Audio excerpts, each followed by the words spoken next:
So we discussed last week a new executive order that Donald Trump was working on at the time.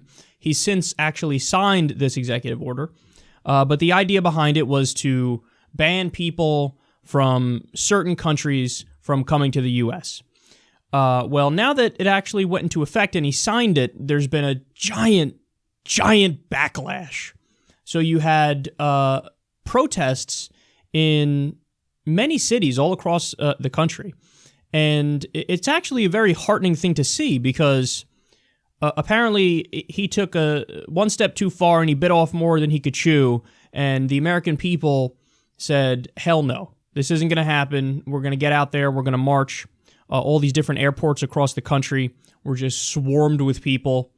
And they were demanding the release of these people who were unjustly detained as a result of this new executive order. So we went through it the other day, 7 countries where Trump said, we're not going to allow you in the country if you're from these countries. And we'll get to this later, but the countries that he picked make absolutely no sense. And the practical real-world effects of these countries being on the list has been sickening. So, for example, there were many toddlers who were detained for hours.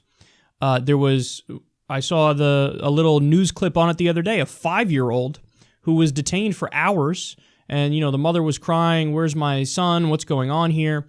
There was a married couple in their 80s, one of them in a wheelchair, like 88 or 86 years old, and they're Iranian, and they were detained because, according to President Trump's executive order, well, you can't come if you're from Iran or Sudan or Somalia or anything, or a bunch of places, Syria.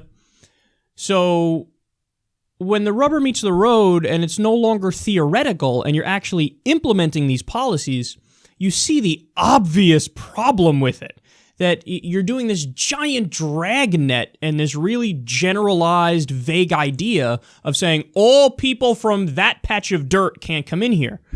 Well, hey, dipshit, even if you say, I think it's about our security, what about all the women coming from these places, all the children coming from these places, all the senior citizens, all the young and middle-aged males who are not terrorists and have never in any way, shape, or form been involved in terrorism?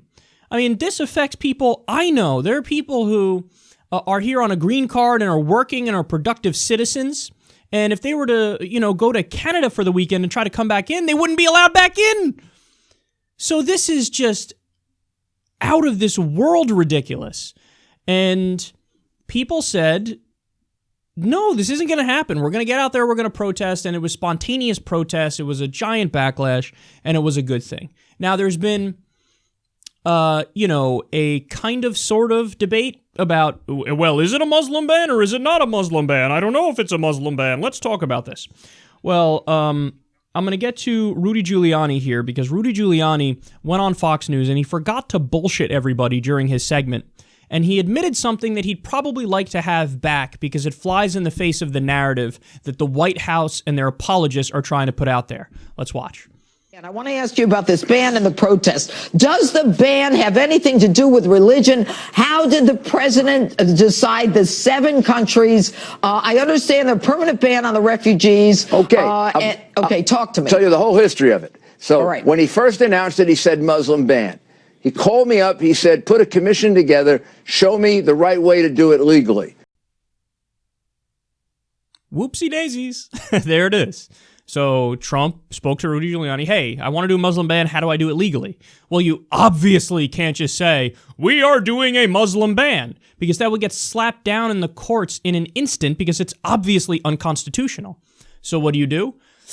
I don't know, maybe pick some of these countries that are predominantly Muslim and ban all people from coming to here from those places, but also slip into the executive order, we're going to prioritize letting Christians in.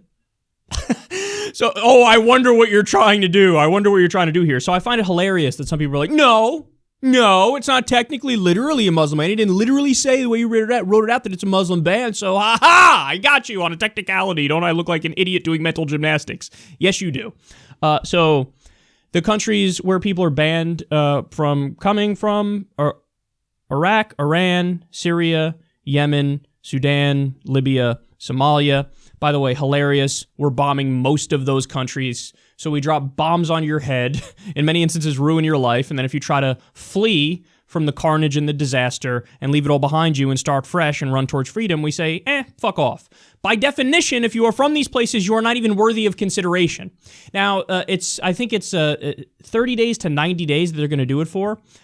They probably did that to test out the constitutionality of it. But there's another really crazy fact here, which is 3 separate federal courts in 3 different states said, yeah, you can't do that. You have to release these people that you're holding because you're holding them unjustly and illegally. And the Trump administration said, agree to disagree. And they instructed people to continue to hold these poor people at the airports, no matter, even if they're 5 years old, even if they're senior citizens, and all that stuff. So this is horrific. Now, again, I want to keep giving information on this because I think it's super important. When you talk about Syria and people we are accepting from Syria, did you know the overwhelming majority, I think it's over 80% of the people we accept from Syria as refugees are women and children.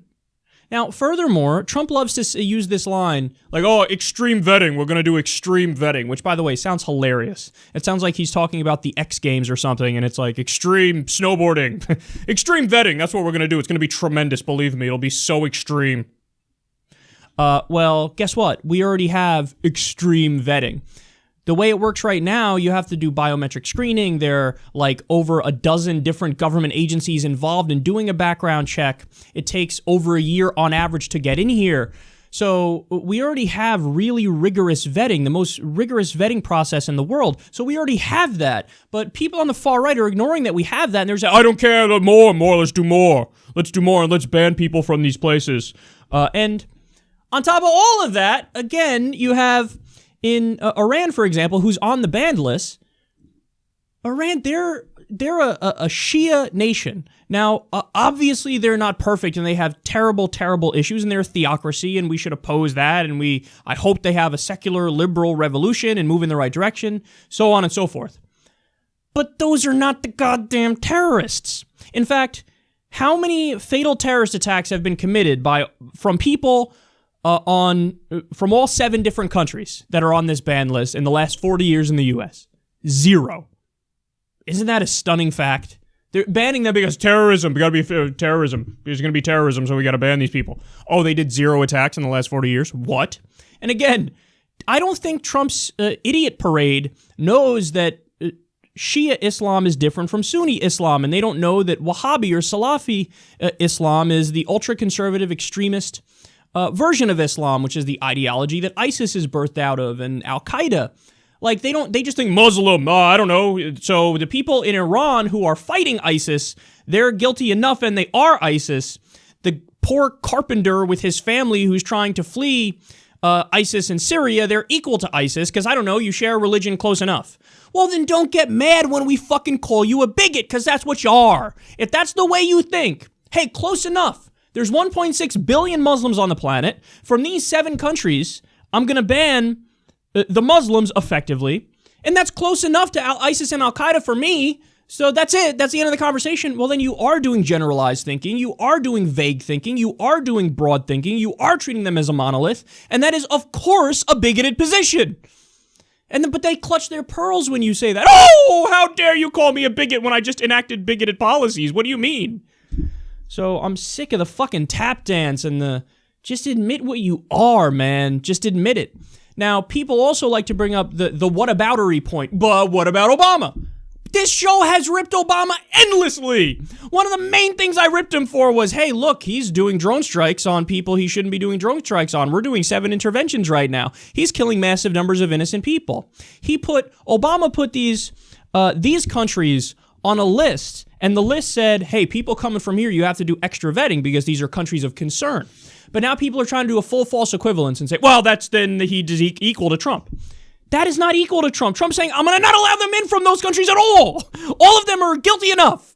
Extra vetting is one thing. Saying all of them are guilty is a totally different thing.